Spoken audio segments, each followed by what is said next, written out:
আপনি কি বুদ্ধিমানের কাতারে, যে ক্ষণে ক্ষণে আত্মপর্যালোচনা করে আর মৃত্যু পরবর্তী জীবনের জন্য আমল করে, নাকি ওই সকল লোকের যে অক্ষম, যে অনুসরণ করে তার খায়েশাতের, তার নফসের, আর ভালো কিছু আশা করে আল্লাহর কাছে?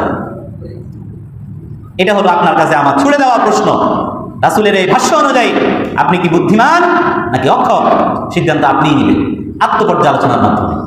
এবছর কতজন মানুষের মনে কষ্ট দিয়েছি, মাপ চেয়ে নেব।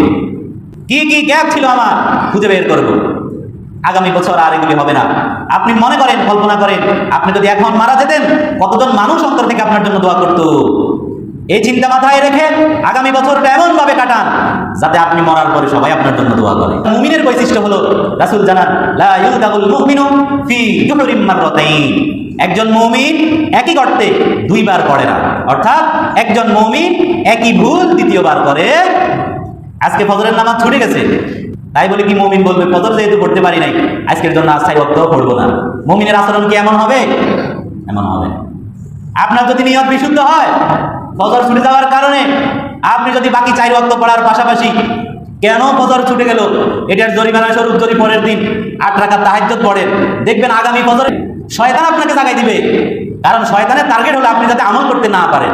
এখন আপনি 1 ওয়াক্ত ছুটে যাওয়ার কারণে আল্লাহর কাছে তাওবা ইস্তেগফার করে 8 রাকাত তাহাজ্জুদ পড়ছেন, অনুশোচনার কারণে আল্লাহ আপনাকে পূর্বের সওয়াব তো দিবে, নতুন করে আরো সওয়াব যোগ করছেন। এটা দেখে শয়তান আপনাকে নিজ দায়িত্বে পরের দিন থেকে ফজরের সময় জাগাই দিবে।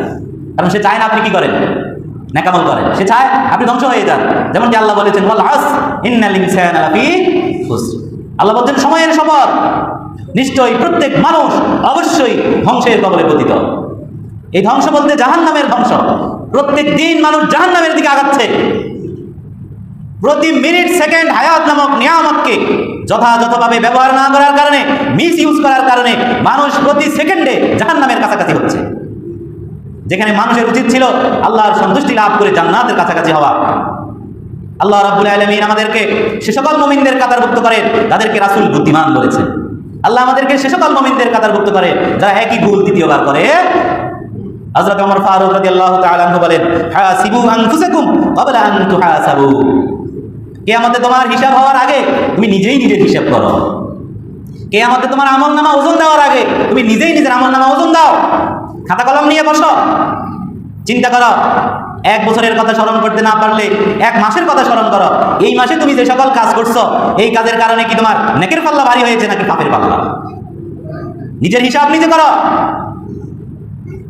কারণ পরকাল তো এমন এক জগৎ, আল্লাহ রাব্বুল আলামিন সূরা জিলজালে বলেন, ফামান ইয়ামাল মিসকালা যাররাতিন খায়রান ইয়ারা ওয়া মান ইয়ামাল মিসকালা যাররাতিন শাররান ইয়ারা।